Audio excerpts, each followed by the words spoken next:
Chapter 41 of the arrival of Clavileno and the end of this protracted adventure.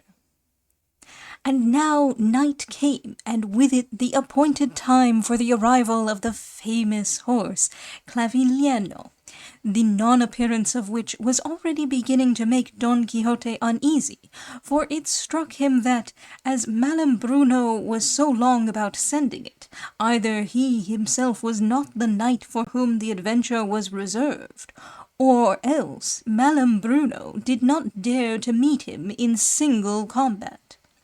But lo! Suddenly there came into the garden 4 wild men all clad in green ivy, bearing on their shoulders a great wooden horse. They placed it on its feet on the ground, and one of the wild men said, "Let the knight who has heart for it mount this machine." Here Sancho exclaimed, "I don't mount, for neither have I the heart, nor am I a knight." "And let the squire, if he has one," continued the wild man, "take his seat on the croup, and let him trust the valiant Malambruno, for by no sword save his, nor by the malice of any other, shall he be assailed. It is but to turn this peg the horse has in his neck, and he will bear them through the air to where Malambruno awaits them. But lest the vast elevation of their course should make them giddy, their eyes must be covered until the horse neighs, which will be the sign of their having completed their journey." With these words, leaving Clavileno behind them, they retired with easy dignity the way they came. As soon as the distressed one saw the horse, almost in tears, she exclaimed to Don Quixote, "Valiant knight, the promise of Malambruno has proved trustworthy. The horse has come, our beards are growing, and by every hair in them all of us implore thee to shave and shear us, as it is only mounting him with thy squire and making a happy beginning with your new journey." "That I will, Signora Countess Trifaldi," said Don Quixote, "most gladly and with right good will, without stopping to take a cushion or put on my spurs, so as not to lose time. Such is my desire, to see you and all these duennas shaved clean." "That I won't," said Sancho, "with good will or bad will, or any way at all. And if this shaving can't be done without my mounting on the croup, my master had better look out for another squire to go with him, and these ladies for some other way of making their faces smooth. I'm no witch to have a taste for travelling through the air. What would my islanders say when they heard their governor was going strolling about on the winds? And another thing, as it is 3,000 and odd leagues from this to Candie, if the horse tires, or the giant takes huff, we'll be 6 years getting back, and there won't be isle or island in the world that will know me. And so, as it is a common saying, in delay there's danger, and when they offer thee a heifer, run with a halter. These ladies' beards must excuse me. St. Peter is very well in Rome. I am very well in this house, where so much is made of me, and I hope for such a good thing from the master as to see myself a governor."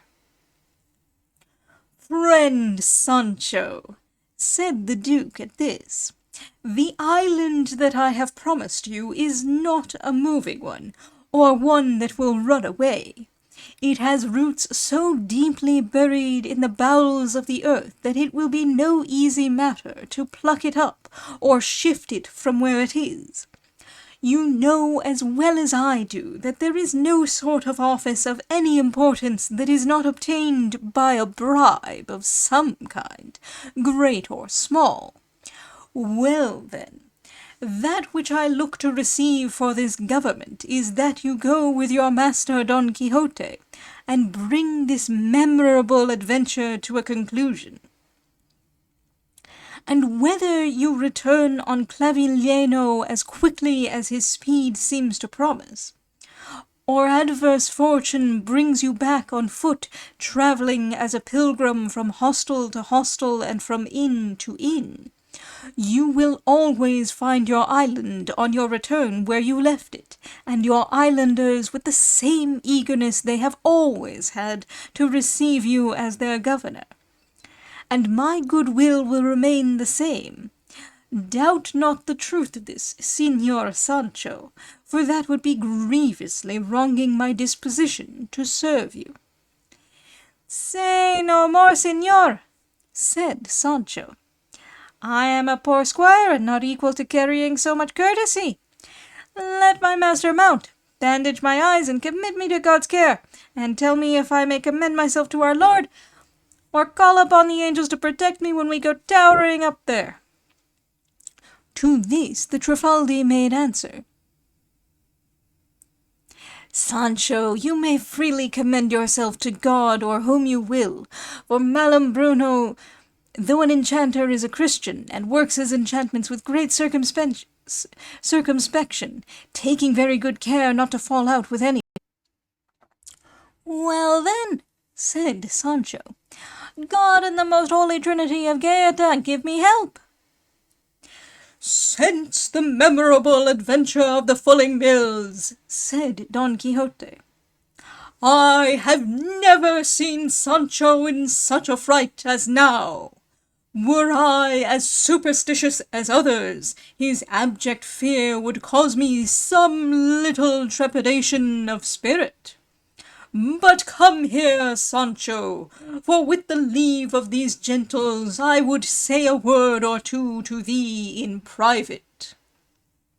And drawing Sancho aside among the trees of the garden, and seizing both his hands, he said, "Thou seest, brother Sancho, the long journey we have before us, and God knows when we shall return, or what leisure or opportunities this business will allow us. I wish thee, therefore, to retire now to thy chamber, as though thou wert going to fetch something required for the road, and in a trice give thyself, if it be, only 500 lashes on account of the 3,300 to which thou art bound. It will be all to the good, and to make a beginning with a thing is to have it half finished."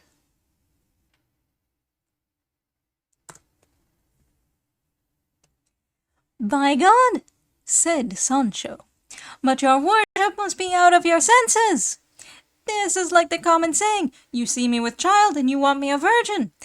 Just as I'm about to go sitting on a bare board, your worship would have me score my backside. Indeed, your worship is not reasonable. Let us be off to shave these duennas, and on our return I promise on my word to make such haste to wipe off all that's due as will satisfy your worship. I can't say more."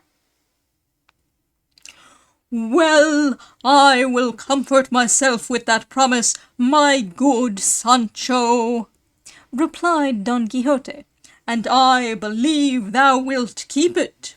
For indeed, though stupid, thou art veracious." "I'm not voracious," said Sancho, "only peckish. But even if I was a little, still I'd keep my word." With this they went back to Mount Clavilleno, and as they were about to do so, Don Quixote said, "Cover thine eyes, Sancho, and mount, for one who sends us from lands so far distant cannot mean to deceive us for the sake of the paltry glory to be derived from deceiving persons who trust in him. Though all should turn out the contrary of what I hope, no malice will be able to dim the glory of having undertaken this exploit."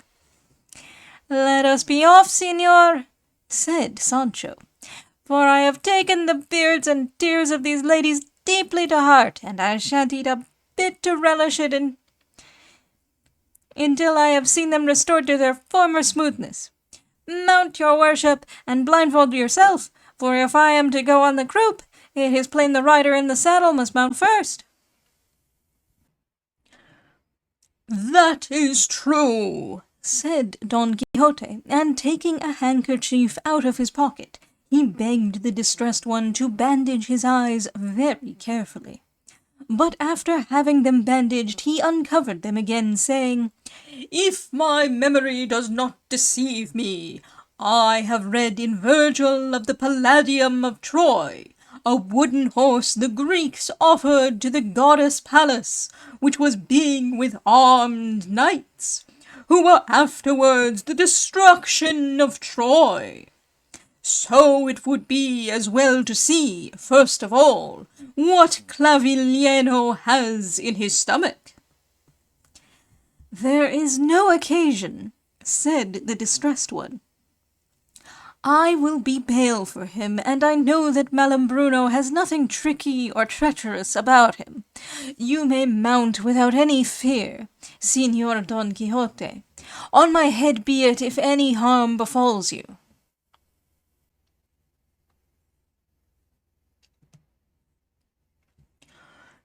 Don Quixote thought that to say anything further with regard to his safety would be putting his courage in an unfavourable light, and so, without more words, he mounted Clavileno, and tried the peg, which turned easily.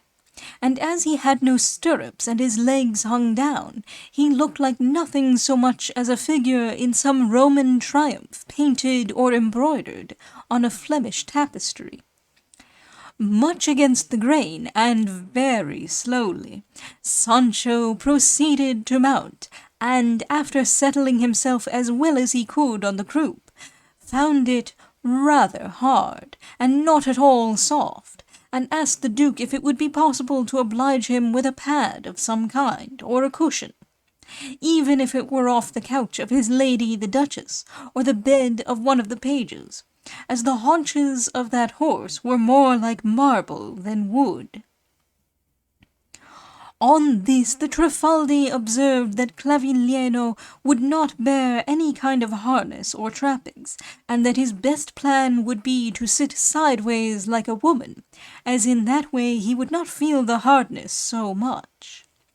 Sancho did so, and bidding them farewell, allowed his eyes to be bandaged, but immediately afterwards uncovered them again, and looking tenderly and tearfully on those in the garden, bade them help him in his present strait with plenty of paternosters and Ave Marias, that God might provide someone to say as many for them, whenever they found themselves in a similar emergency. At this Don Quixote exclaimed, "Art thou on the gallows, thief, or at thy last moment, to use pitiful entreaties of that sort?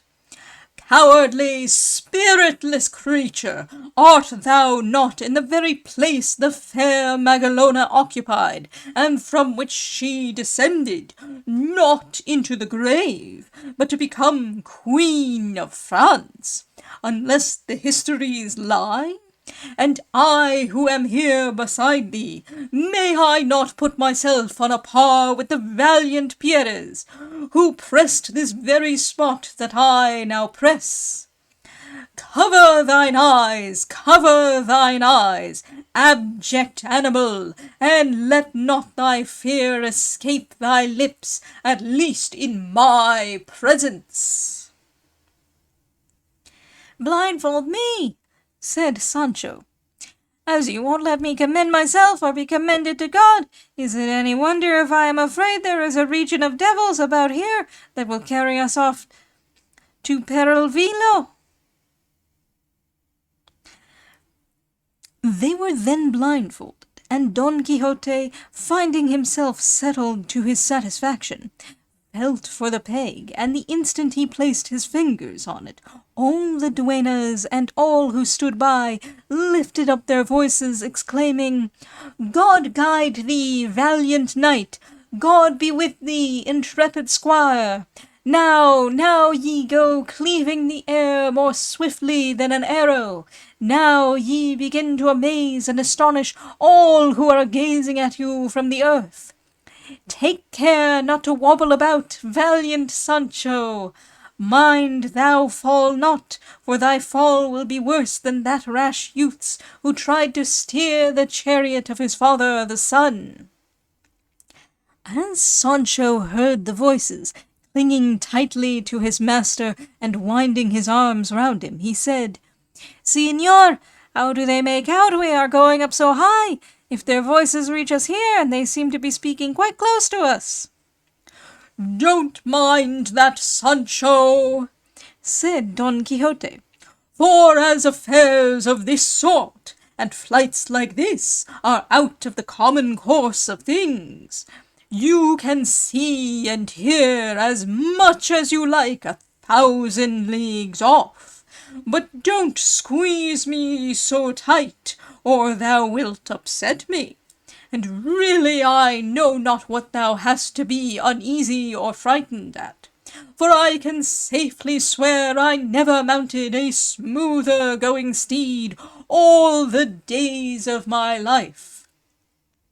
One would fancy we never stirred from one place. Banish fear, my friend, for indeed everything is going as it ought, and we have the wind astern." "That's true," said Sancho, "for such a strong wind comes against me on this side, that it seems as if people were blowing on me with 1,000 pair of bellows." Which was the case. They were puffing at him with a great pair of bellows. For the whole adventure was so well planned by the Duke, the Duchess, and their major domo, that nothing was omitted to make it perfectly successful. Don Quixote now, feeling the blast, said, "Beyond a doubt, Sancho, we must have already reached the second region of the air, where the hail and snow are generated. The thunder, the lightning, and the thunderbolts are engendered in the third region, and if we go on ascending at this rate, we shall shortly plunge into the region of fire, and I know not how to regulate this peg, so as not to mount up where we shall be burned." And now they began to warm their faces from a distance, with tow that could be easily set on fire and extinguished again, fixed on the end of a cane. On feeling the heat, Sancho said, "May I die if we are not already in that fireplace, or very near it, for a good part of my beard has been singed, and I have a mind, señor, to uncover and see whereabouts we are." "Do nothing of the kind," said Don Quixote. "Remember the true story of the licentiate Torralva, that the devils carried flying through the air, riding on a stick with his eyes shut, who in 12 hours reached Rome and dismounted at Torre di Nona, which is a street of the city, and saw the whole sack and storming and the death of Bourbon, and was back in Madrid the next morning, where he gave an account of all he had seen. And he said, moreover, that as he was going through the air, the devil bade him open his eyes, and he did so, and saw himself so near the body of the moon, so it seemed to him that he could have laid hold of it with his hand, and that he did not dare to look at the earth, lest he should be seized with giddiness. So that, Sancho, it will not do for us to uncover ourselves, for he who has us in charge will be responsible for us, and perhaps we are gaining an altitude and mounting up to enable us to descend at one swoop on the kingdom of Candy, as the saker or falcon does on the heron, so as to seize it however high it may soar. And though it seems to us not half an hour since we left the garden, believe me, we must have travelled a great distance." "I don't know how that may be," Said Sancho, all I know is that if the Señora Magallanes or Magalona was satisfied with this group, she could not have been very tender of flesh.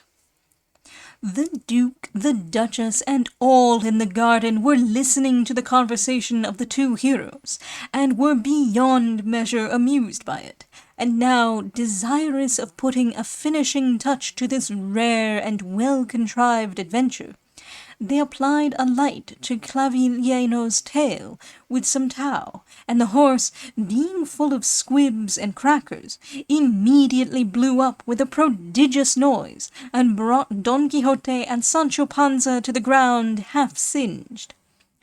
By this time the bearded band of duennas, the Trifaldi and all, had vanished from the garden, and those that remained lay stretched on the ground as if in a swoon. Don Quixote and Sancho got up rather shaken, and looking about them were filled with amazement at finding themselves in the same garden from which they had started, and seeing such a number of people stretched on the ground.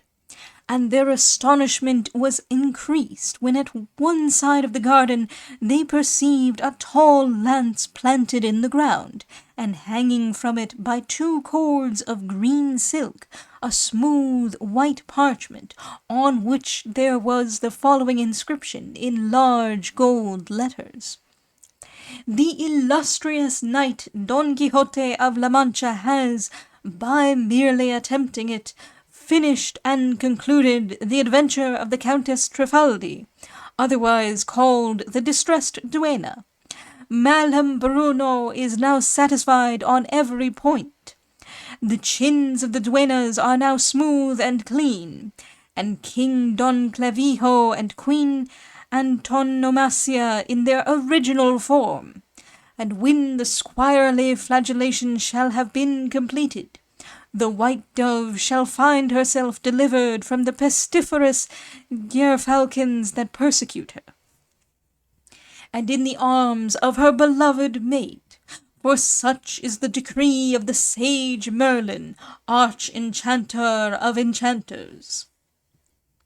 As soon as Don Quixote had read the inscription on the parchment, he perceived clearly that it referred to the disenchantment of Dulcinea, and returning hearty thanks to heaven that he had with so little danger achieved so grand an exploit as to restore to their former complexion the countenances of those venerable duennas, he advanced towards the Duke and Duchess, who had not yet come to themselves, and taking the Duke by the hand, he said, "Be of good cheer, worthy sir, be of good cheer. It's nothing at all. The adventure is now over, and without any harm done, as the inscription fixed on this post shows plainly." The Duke came to himself slowly and like one recovering consciousness after a heavy sleep, and the Duchess and all who had fallen prostrate about the garden did the same, with such demonstrations of wonder and amazement that they would have almost persuaded one that what they pretended so adroitly in jest had happened to them in reality. The Duke read the placard with half-shut eyes, and then ran to embrace Don Quixote with open arms, declaring him to be the best knight that had ever been seen in any age. Sancho kept looking about for the distressed one, to see what her face was like without the beard, and if she was as fair as her elegant person promised. But they told him that, the instant Clavileño descended flaming through the air and came to the ground, the whole band of duennas with the Trifaldi vanished, and that they were already shaved and without a stump left. The Duchess asked Sancho how he had fared on that long journey, to which Sancho replied, "I felt, Señora, that we were flying through the region of fire, as my master told me, and I wanted to uncover my eyes for a bit. But my master, when I asked leave to uncover myself, would not let me. But as I have a little bit of curiosity about me, and a desire to know what is forbidden and kept from me, quietly and without anyone seeing me, I drew aside the handkerchief covering my eyes ever so little, close to my nose, and from underneath looked towards the earth, and it seemed to me that it was altogether no bigger than a grain of mustard seed, and that the men walking on it were little bigger than hazelnuts. So you may see how high we must have gone to then." To this the Duchess said, "Sancho, my friend, mind what you are saying. It seems you could not have seen the earth, but only the men walking on it. For if the earth looked to you like a grain of mustard seed, and each man like a hazelnut, one man alone would have covered the whole earth." "That is true," said Sancho, "but for all that I got a glimpse of a bit of one side of it, and saw it all." "Take care, Sancho," said the Duchess. "With a bit of one side one does not see the whole of what one looks at." "I don't understand that way of looking at things," said Sancho. "I only know that your ladyship will do well to bear in mind that as we were flying by enchantment, so I might have seen the whole earth and all the men by enchantment, whatever way I looked. And if you won't believe this, no more will you believe that, uncovering myself nearly to the eyebrows, I saw myself so close to the sky that there was not a palm and a half between me and it. And by everything that I can swear by, Señora, it is mighty great. And it so happened we came by where the 7 goats are, and by God and upon my soul, as in my youth I was a goatherd in my own country. As soon as I saw them I felt a longing to be among them for a little, and if I had not given way to it I think I'd have burst. So I come and take, and what do? Without saying anything to anybody, not even to my master. Softly and quietly I got down from Clavigliano and amused myself with the goats, which are like violets, like flowers, for nigh 3/4 of an hour, and Clavigliano never stirred or moved from one spot." "And while the good Sancho was amusing himself with the goats," said the Duke, "how did Señor Don Quixote amuse himself?" To which Don Quixote replied, "As all these things and such like occurrences are out of the ordinary course of nature, it is no wonder that Sancho says what he does. For my own part, I can only say that I did not uncover my eyes either above or below, nor did I see sky or earth or sea or shore. It is true I felt that I was passing through the region of the air, and even that I touched that of fire, but that we passed farther I cannot believe. For the region of fire being between the heaven of the moon and the last region of the air, we could not have reached that heaven where the 7 goats Sancho speaks of are, without being burned. And as we were not burned, either Sancho is lying or Sancho is dreaming." "I am neither lying nor dreaming," said Sancho. "Only ask me the tokens of those same goats, and you'll see by that whether I'm telling the truth or not." "Tell us them then, Sancho," said the Duchess. 2 of them," said Sancho, "are green, 2 blood red, 2 blue, and 1 a mixture of all colors." "An odd sort of goat that," said the Duke. "In this earthly region of ours we have no such colors. I mean goats of such colors." "That's very plain," said Sancho. "Of course there must be a difference between the goats of heaven and the goats of the earth." "Tell me, Sancho," said the Duke, "did you see any he-goat among those goats?" "No, señor," said Sancho, "but I have heard say that none ever passed the horns of the moon." They did not care to ask him anything more about his journey, for they saw he was in the vein to go rambling all over the heavens, giving an account of everything that went on there, without having ever stirred from the garden. Such, in short, was the end of the adventure of the distressed duenna, which gave the Duke and Duchess laughing matter not only for the time being, but for all their lives, and Sancho something to talk about for ages, if he lived so long. But Don Quixote, coming close to his ear, said to him, "Sancho, as you would have us believe what you saw in heaven, I require you to believe me as to what I saw in the cave of Montesinos. I say no more." It is but to turn this peg the horse has in his neck. We were told before that the peg was in the forehead, a very inconvenient position for the rider.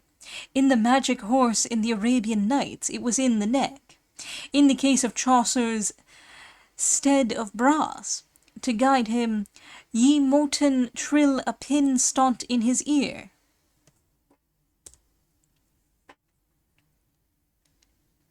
In delay there's danger, and when they offer thee a heifer, run with a halter. Proverbs 222, 236. Saint Peter is very well in Rome. Proverb 206. But even I'm not voracious, said Sancho, only peckish, but even if I was a little, still I'd keep my word. Sancho in the original mistakes his master's veridico for a diminutive of verde, green, and replies, I'm not green but brown, but even if I was a mixture, I'd keep my word.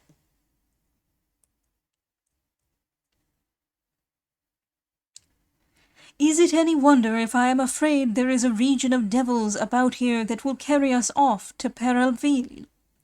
Peralvillo,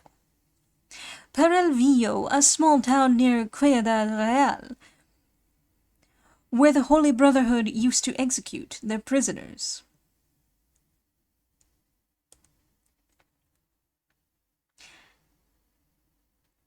Was back in Madrid the next morning, where he gave an account of all he had seen. Dr. Eugenio Torralva, tried in 1528 at Cuenca on various charges of dealing in magic. One was that he claimed to have made the journey from Madrid to Rome in one night, riding on a stick. Bourbon is the duke who was killed at the taking of Rome by the Imperialists in May 1527. Signora Magallanes or Magalona was satisfied with this croup. She could not have been very tender of flesh. Sancho in his trouble confuses Magalona with the great Portuguese navigator.